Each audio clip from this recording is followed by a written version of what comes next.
In this session, we want to review complex numbers.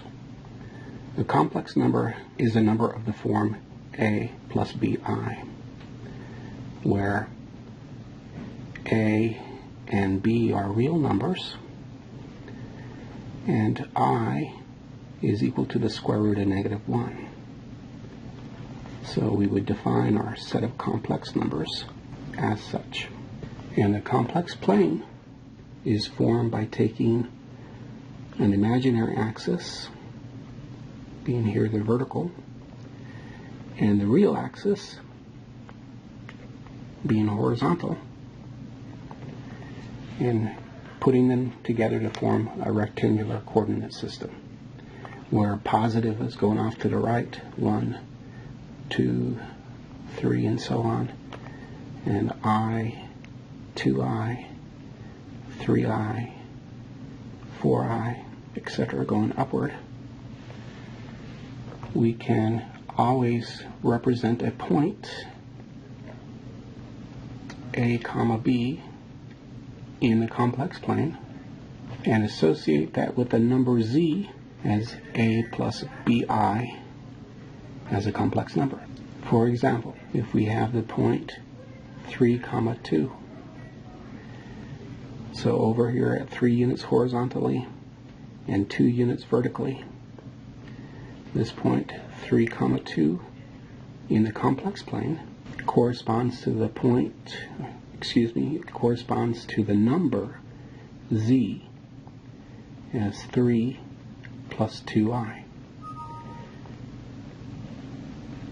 And the point -1, 4 in the plane, so over here at -1 units and then 4 units upward, -1, 4 is associated with the number z is -1 plus 4i.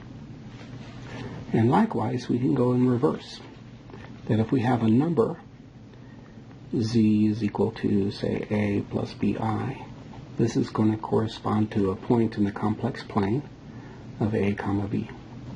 For example, question says graph the complex number z as 2 plus 4i. Binding point would be 2, 4.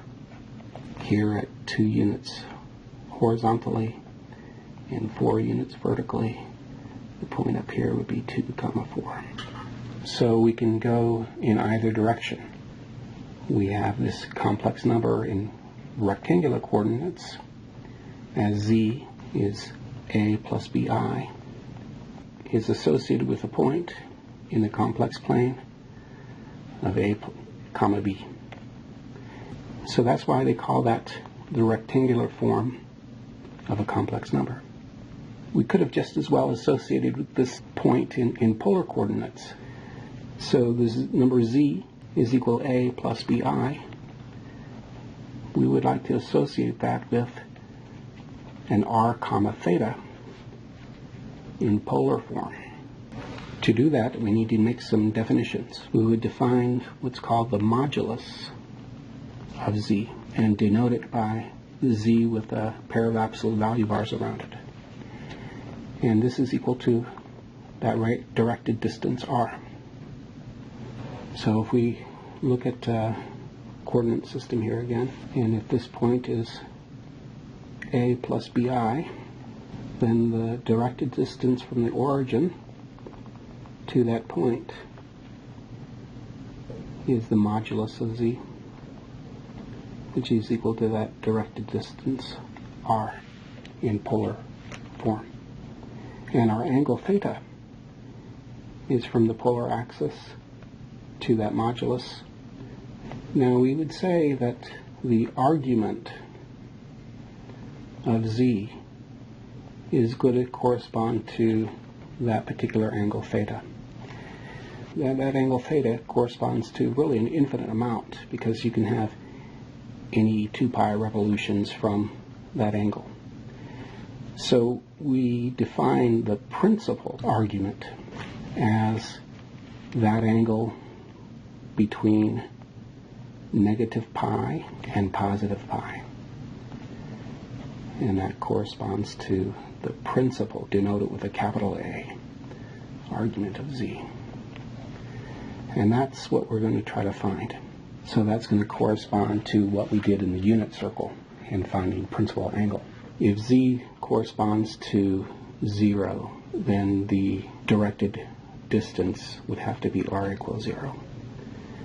And if z is different from 0, then we're looking for that principal angle in between negative pi and positive pi. If this side is b and this side is a, remember a squared plus b squared equals c squared for Pythagorean theorem, that would give us r squared from polar form is a squared plus b squared. In other words, the modulus of z is equal to the square root of a squared plus b squared. The question says, given the complex number z is 5 plus 4i, what is the real part of z? What is the imaginary part of z? And what is the modulus of z? Well, remember the real part is a, and the imaginary part would be 4, and the modulus is the square root of 5 squared plus 4 squared. And when you simplify that, you get the modulus of z is the square root of 25 plus 16, and that can simplify as the square root of 41, and that would be the modulus of that complex number z as 5 plus 4i.